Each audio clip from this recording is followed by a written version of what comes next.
Senhoras e senhores do Update, estamos aqui de novo, novamente, para mais um semanário de notícias. Eu sou o Gabriel Santos. Eu sou o João Delfrate, seja muito bem-vindo ao Update. E vamos direto para nossa primeira notícia, é claro, depois da vinheta.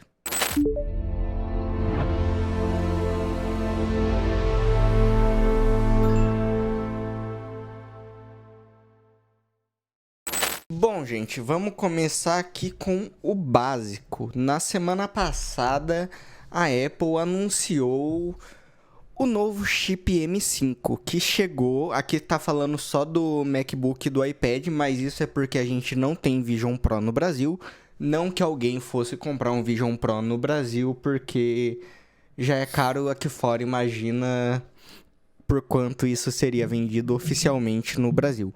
Mas ele foi lançado no MacBook Pro de 14 polegadas somente e no iPad Pro. E eu tenho algumas coisas para falar sobre esse chip. Como o João costuma dizer, eu sou o maluco das especificações, né, João? Das especificações. Alguém Então, tem que ser, né? alguém tem que ser. E basicamente esse chip chegou com um pouquinho mais de desempenho que a geração passada. Se a gente vir aqui, ó, a NPU agora tem. Se a gente vir aqui, a NPU continua com 16 núcleos e a performance, segundo a Apple, tá 15% mais rápido do que o M4 em questão de desempenho. E a largura de banda aumentou para 153 megabits, o que é 30% a mais. E o M5 tem suporte para até 32 GB de RAM. Eu creio que o iPad continue com 8 GB, mas eu não tenho certeza. Ah, não, aqui, ó. O iPad Pro agora tem 12 GB de RAM. Uma folguinha, né? Que antigamente a versão base dele no M4 vinha com 8. E a versão a partir de 1TB vinha com 16. Só que a versão de 1TB é puxado. É puxado até aqui de comprar. É muito caro. Eu acho que, tipo assim, vai ser um bom acréscimo, mas que não faz tanta diferença. Eu tenho um iPad Pro M4 base. E, tipo assim, com 8 GB ele toca tudo tranquilo. Ele vai na paz do Senhor Jesus. Ele edita vídeo, faz tudo que você precisar. Mas vamos ver como é que vai ser. E já saíram alguns benchmarks relacionados a isso. A gente vem aqui no Mac Rumors, né? E eles fizeram alguns benchmarks. Do chip M5 no MacBook Pro de 14 polegadas. Ele ficou no single core. Ele ficou à frente de todas as outras gerações. Aliás, ele ficou à frente de todos os M4. Portanto, se ele ficou na frente dos M4, ele ficou na frente de M3, M2 e M1 em questão de single core. O que é esperado, tá? Só pra poder deixar isso claro. O que é muito esperado. Ele ficou aqui na casa dos 4.200 pontos, enquanto o M4 Max ficou com 3.914. E daí abaixa. E ele também ficou na frente em single core do Ryzen 9... Ele também ficou na frente do Ryzen 9950X3D, que é o chip. E ele também ficou à frente do Ryzen 9950X3D, que é o chip topo de linha da AMD. E daí, quando a gente vem aqui pro multicore, tem aquilo, né? Ele tá atrás do M4 Max, o que é super esperado. Ele tá à frente do M5 e do M3 Pro. O que me faz imaginar aqui que ele esteja atrás do chip que eu tenho aqui comigo, que é o M3 Max no caso. Tenho certeza disso? Não tenho.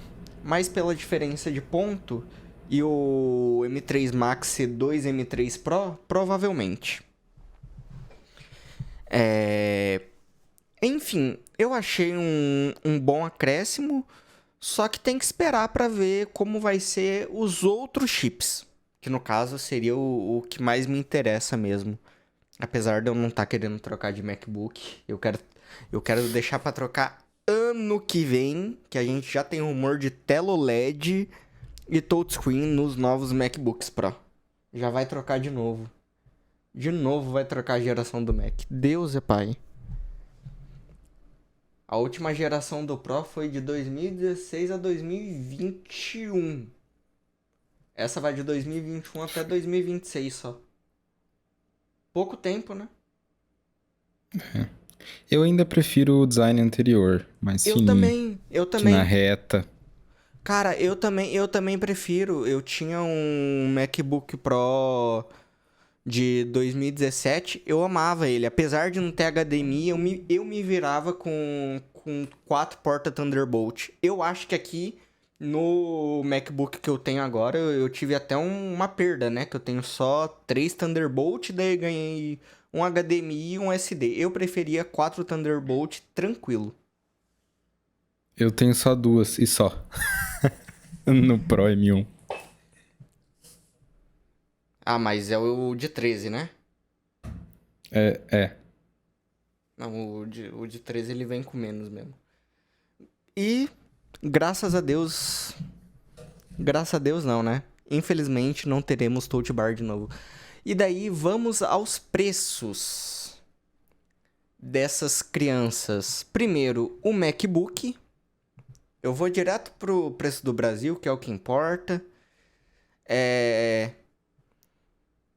O MacBook vai começar a partir de R$20.000 somente. Nossa senhora. Somente nos Macs de 14 polegadas. Se você vem aqui nos de 16, não tem. É tudo M4 Pro pra cima. O chip base é só no de 14 polegadas mesmo. E daí se você vem pra baixo, daí eles têm as opções de M4 Pro e M4 Max também. No precinho, hein? Tá barato demais. Esconde a carteira aí que a Apple veio roubar nós. Enfim, gente, o MacBook tá custando essa belezinha, mas se você pagar à vista, você tem 10% de desconto, ou você pode parcelar em até 12 vezes. E tem mais uma coisa, estudante tem 10% de desconto na Apple. Então, se você botar os 10% de desconto de estudante, mais os 10% de desconto do à vista, você chega no preço que as pessoas vão estar revendendo esse Mac aqui no Brasil. Você não acha, João? É, o preço de importador.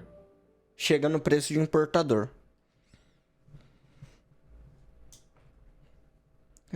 Ainda não sai tão barato quanto comprar fora, né? Mas, enfim. Ai. E também o Vision Pro foi atualizado com o chip M5, portanto ele vai estar um pouco mais rápido, mas continua sendo o Vision Pro e continua custando extremamente caro. É só isso que eu tenho para falar do Vision Pro. Vocês sabem que eu não gosto desse trem. E olha o preço aqui no Canadá. Gente, esse preço aqui é em dólar canadense, tá? Nos Estados Unidos é 3.500. $5.000. E você tem que carregar a bateria no seu bolso. Com isso daqui você compra um MacBook topo de linha. Não dá. Que nada dá pra comprar um RX-8 com motor rotativo aí no Canadá.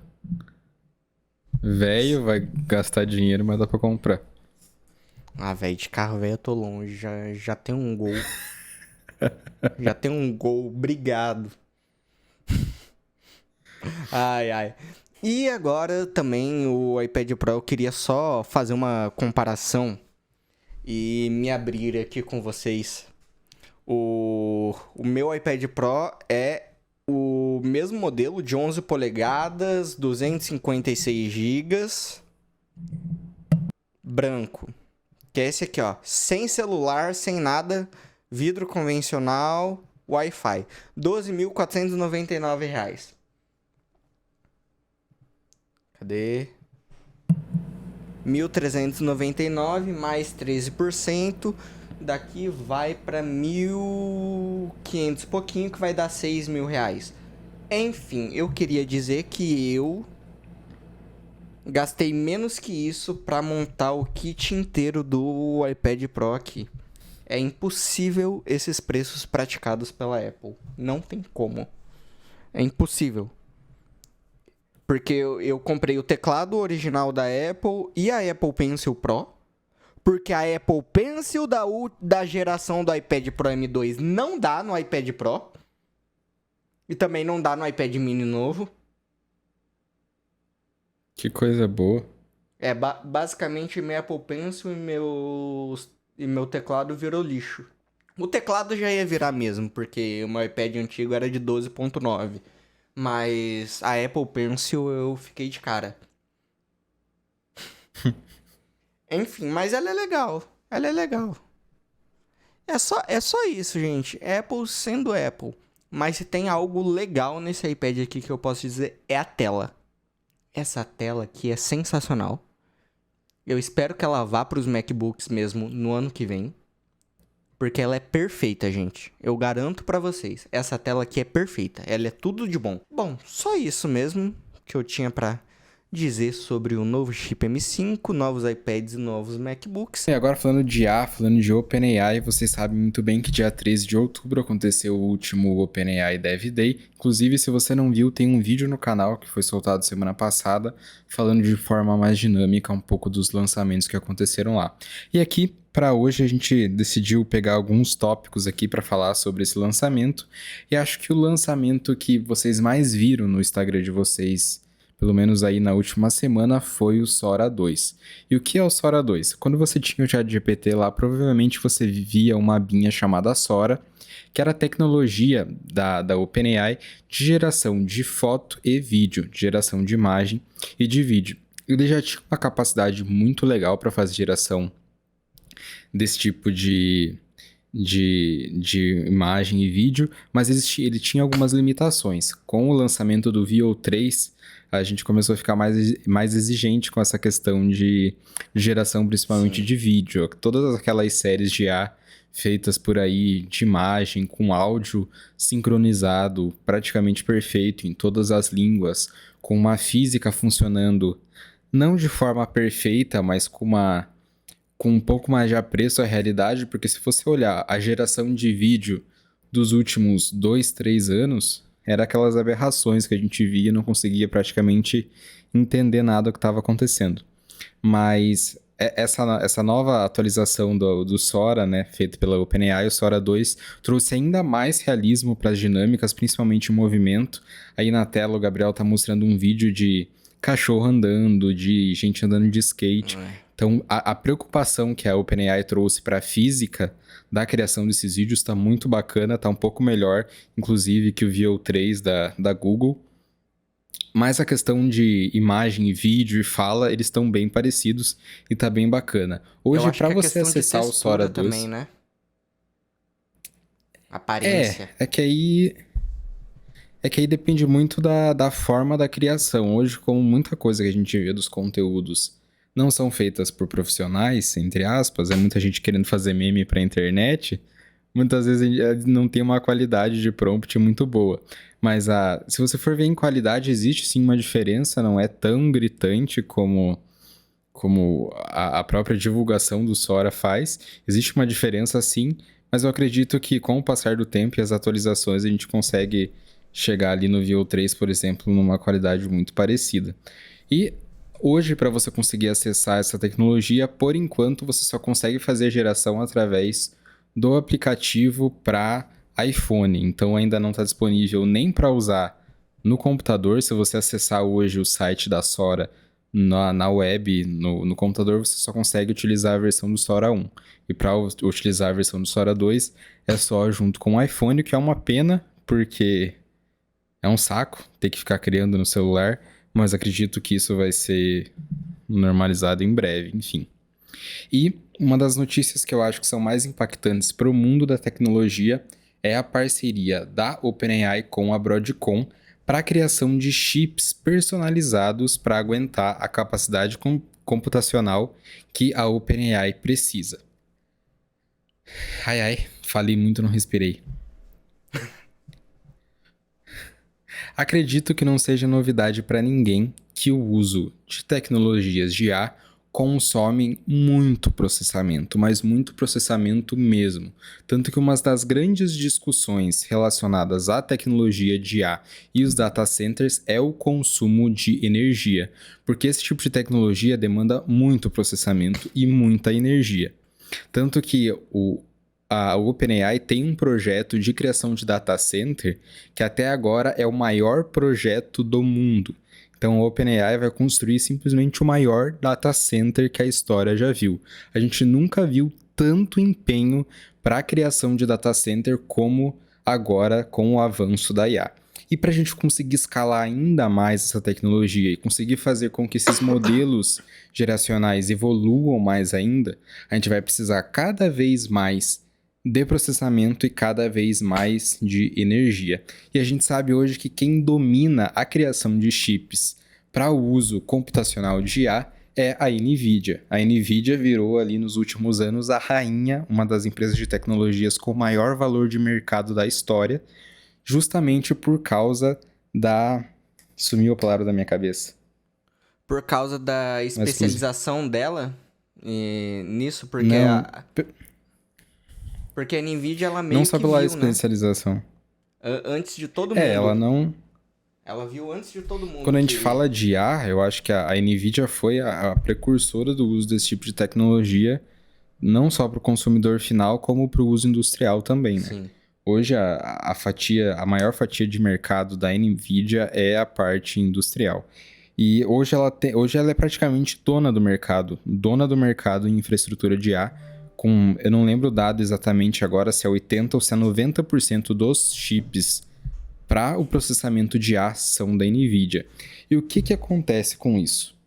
Como, por exemplo, para o Mac conseguir evoluir para hoje ser uma das principais máquinas no quesito desempenho e não economia de energia, a palavra sumiu da minha cabeça, para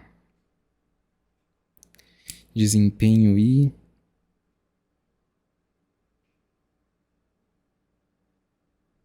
Enfim, no quesito desempenho e uso de energia, ele consegue ser muito mais... Caralho, a palavra sumiu da minha cabeça. O que faz alguma coisa ter desempenho e ter pouca energia? Essa palavra sumiu da minha cabeça. Eficiente. Isso! Assim como pro Mac evoluir no que é hoje, conseguir ter o máximo de desempenho com o máximo de eficiência, eles precisaram produzir os próprios chips para atender diretamente a demanda que aquele hardware precisava e o software ia trabalhar junto disso. A OpenAI, ela produz hoje o cérebro que roda o código, a linguagem, né, da IA que roda dentro desses processadores. Só que cada modelo de linguagem precisa de coisas específicas em hardware para conseguir ter mais desempenho com o máximo de eficiência possível. E assim como os MacBooks, para se tornarem hoje o que são em quesito de potência e eficiência, eles tiveram que começar a fabricar os seus próprios chips. Mudaram de tecnologia, enfim, esse assunto é muito mais complexo que isso, mas você consegue entender por esse exemplo. E hoje, como a rainha dos chips para processamento de IA é a NVIDIA, e ela fabrica basicamente uma linha de chips ali industrial que deve ter 3 ou 5 chips, e a OpenAI tem que se adequar a essa tecnologia, você não consegue extrair tanta eficiência disso para conseguir ter esse balanço entre processamento e eficiência energética. Exatamente. É exatamente por isso, para a OpenAI fugir dessa interdependência praticamente global que as empresas de IA têm com o uso de chips da NVIDIA, ela buscou uma parceria para fabricar chips personalizados para ela. O que ela ganha com isso? Ela consegue selecionar as tecnologias que ela precisa para conseguir fazer com que a tecnologia dela rode de maneira extremamente eficiente com a melhor performance possível, sem depender ainda de uma terceira que pode tentar dominar o mercado ali com falta ou alta entrega, modulando até o mesmo preço do produto final dela. Então, ela sendo detentora da própria tecnologia, desde lá dos seus data centers até a entrega para o usuário, ela consegue ganhar de todas as formas possíveis, tendo mais eficiência energética, tendo mais poder computacional e também não tendo dependência de mercado por conta das flutuações dos chips, né, tendo uma única marca ali no topo dominando essa tecnologia. Exatamente, João. E daí eu queria ressaltar só uma coisa. A NVIDIA, igual você disse, atualmente produz os melhores chips, ela é a rainha, só que eu queria deixar claro aqui uma coisa. Os chips da NVIDIA, eles são apenas potentes. 0% eficientes, tá? O tanto de energia que esses chips da NVIDIA consomem não é brincadeira. E a OpenAI fazendo isso, ela também tá tentando solucionar problemas, digamos, mundiais. Porque uma hora a gente produz uma quantidade X de energia. E uma hora a gente vai produzir X, mas o mundo em geral, com tudo, servidores, pessoas, fábricas, vai exigir Y. E aí lascou tudo. Então a OpenAI tá em busca disso também. Eu acho que a OpenAI podia se perguntar pra Apple também como é que ela faz os chips gastarem tão pouca energia. Bom, continuando nessa pegada de AI e Sora 2 e essas coisas, governo japonês pede a OpenAI que proíba o uso de personagens de mangás e animes no Sora 2. Pois é, gente. Quer falar? Pode ir? Não, pode ir. Bom, gente, como é que eu vou falar? O Japão, ele é um país muito desenvolvido e ao mesmo tempo muito conservador. Tem várias coisas. Mas uma coisa que é clara é o orgulho do Japão pelos seus animes e seus mangás. Principalmente quando a gente fala desses caras aqui.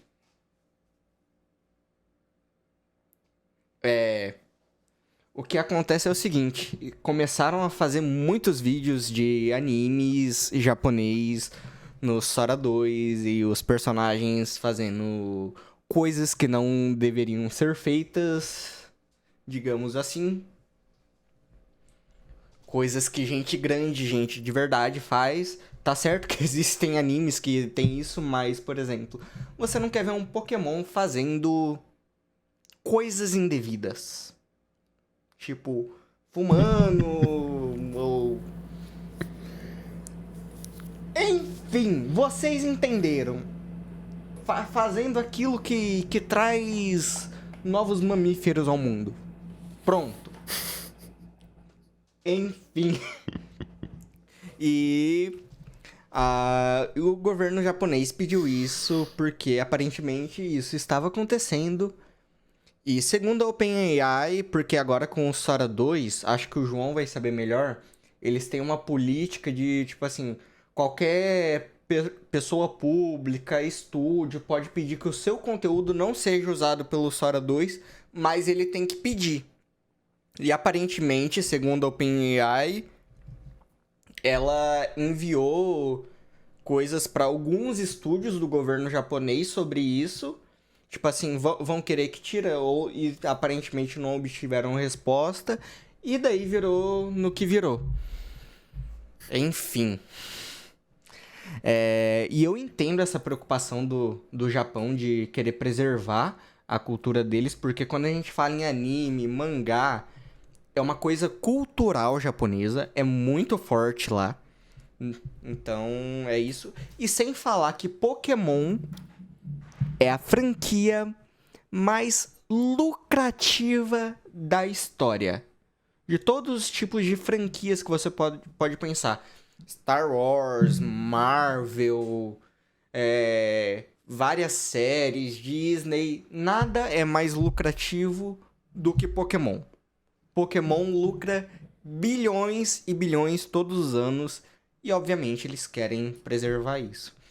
Aliás, só uma revolta aqui. Pokémon lucra bilhões e bilhões todos os anos pra daí fazer um jogo com orçamento de só 20 milhões. E daí sair as cagadas que sai toda vez que sai um Pokémon novo, né? Enfim. Mas é isso, gente. O que você acha disso, João? Olha, teve uma coisa que o próprio Sam Altman da OpenAI falou em um podcast que é cada vez mais esse tipo de modelo vai ter cada vez mais capacidade de enganar a sociedade de qualquer maneira. Então, começa a ficar difícil o ponto de equilíbrio disso, onde até que ponto a gente consegue controlar esse tipo de criação, como o Sora permite que você que tenha um estúdio, você que seja uma pessoa pública, proíba que ela use a imagem daquilo que te pertence para fazer geração de vídeo, só que eu não sei até onde isso pode ter controle. Então é uma conversa complicada, porque primeiro que independente de você ter o uso de uma tecnologia que facilite isso ou não, sempre vai ter, né? A gente sempre teve personagens sendo distorcidos para criação de conteúdo, você sempre teve venda de produtos com certo personagem que não são aprovados pelaquela produtora, indústria, enfim, sendo comercializados. E agora você tem sim uma tecnologia que facilita a produção de qualquer tipo de material usando a imagem. Isso eu acho que é mais uma questão de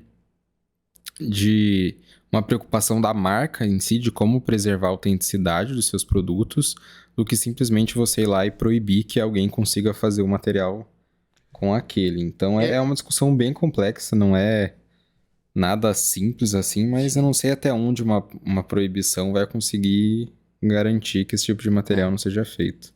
Eu tenho 2 pontos, João, que eu acho que deveriam acontecer.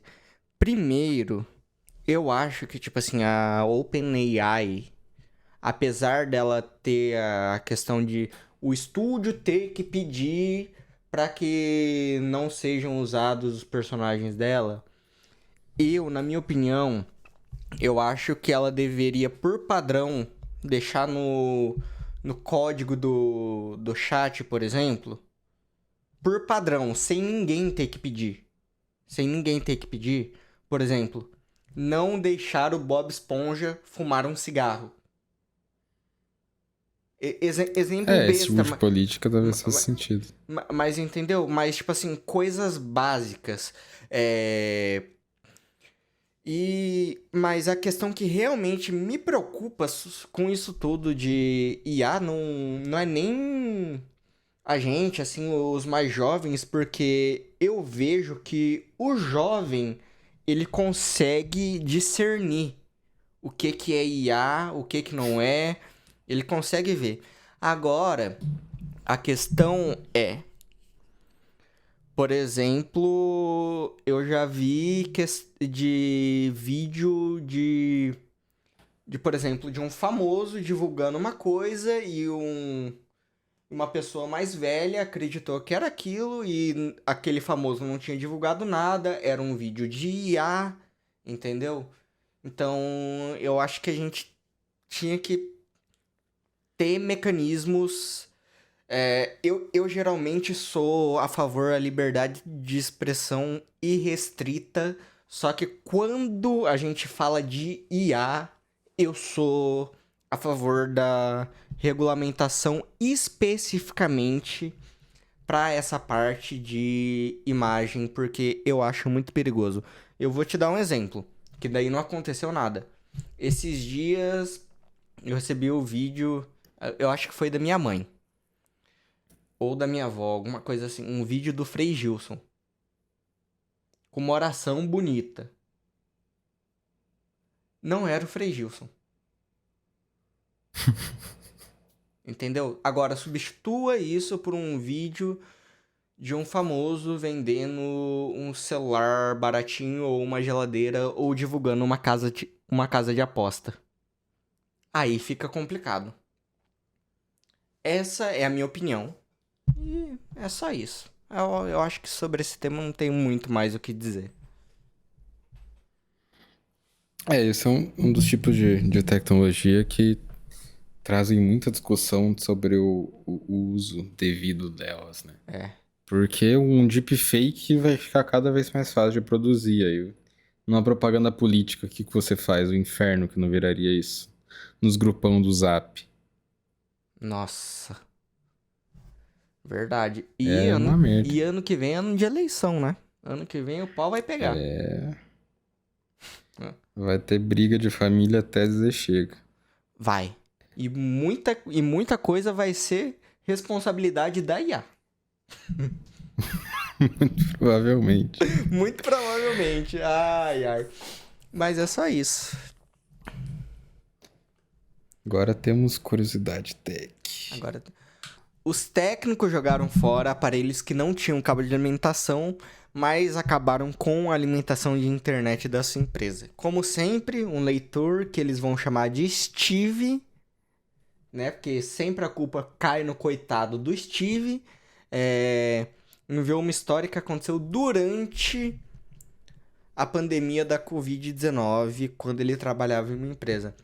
Enfim, o chefe dele e ele eram amigos e eles trabalhavam de casa devido à pandemia.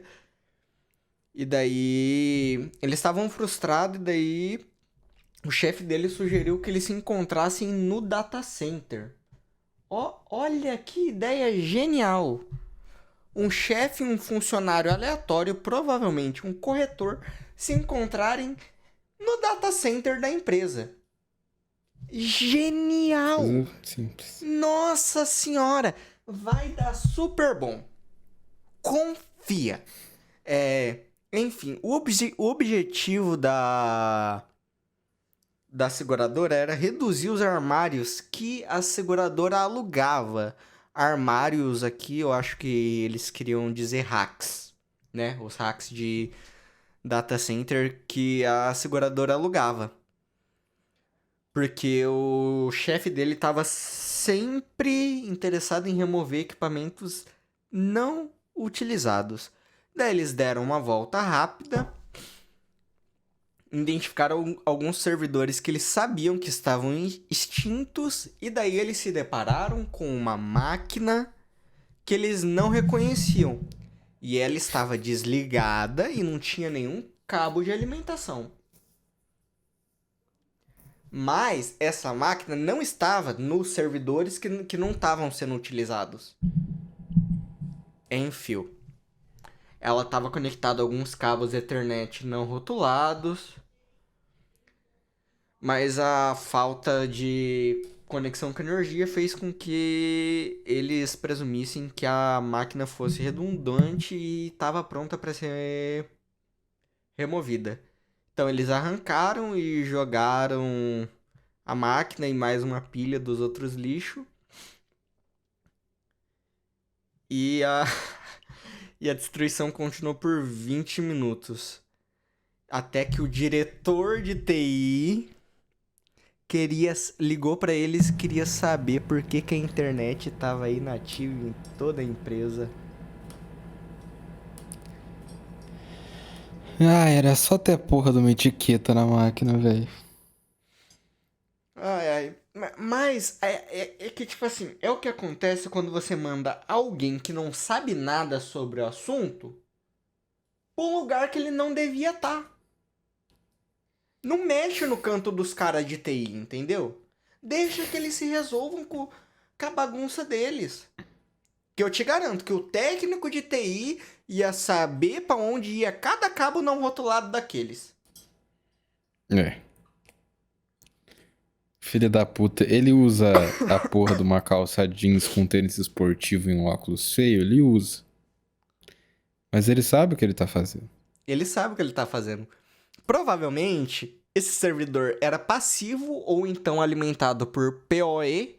Pra quem não sabe, PoE é um tipo de conexão que vem pelo cabo Ethernet mesmo, pelo RJ45, e eles cortaram a conexão da empresa. Enfim, ele e o chefe dele logo descobriram que o dispositivo era um dispositivo de segurança descrito como exótico e que, apesar de estar desligado, fornecia uma conexão de rede vital para a seguradora. Imagina quem precisou acionar o seguro nessa hora, hein? Já é uma porcaria de acionar seguro naturalmente. Imagina com problema de TI. Nossa senhora, que bênção. A nota do Reclame Aqui foi assim, ó. Enfim, daí eles procuraram o aparelho e tentaram botar de volta no lugar. Eles passaram as 2 horas seguintes tentando descobrir qual cabo ia pra onde e por fim conseguiram fazer funcionar novamente. O que, na minha opinião, é um milagre.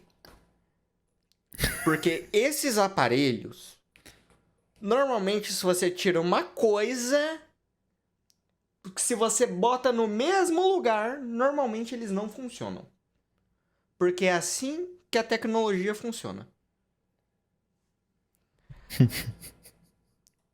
Enfim.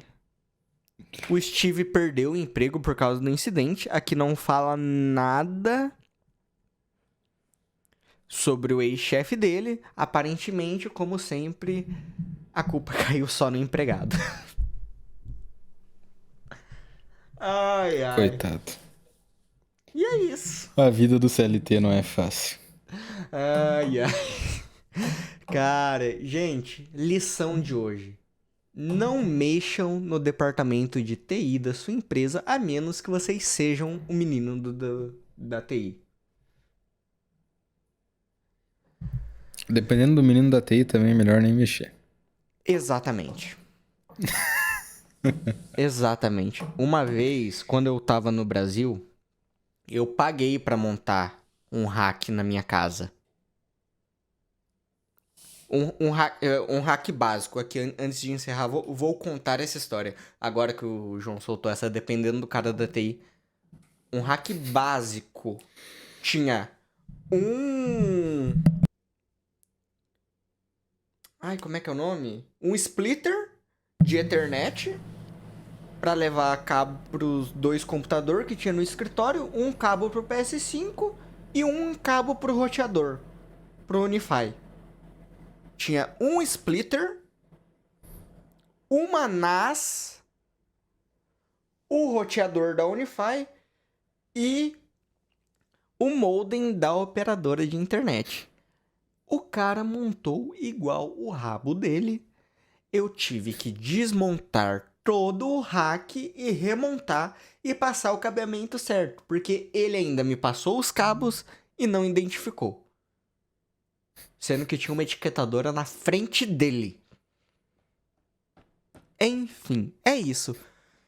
Bom, senhoras e senhores, esse foi o update de hoje. Eu espero que vocês tenham gostado. Deixem o seu like, por favor, se inscrevam, deixem aqui nos comentários o que vocês estão achando desse episódio do update. E eu sou o Gabriel Santos. Eu sou o João Delfrate. Seja muito bem-vindo ao update. Se inscreve, ativa as notificações, dá like nesse vídeo e até a próxima. Até a próxima.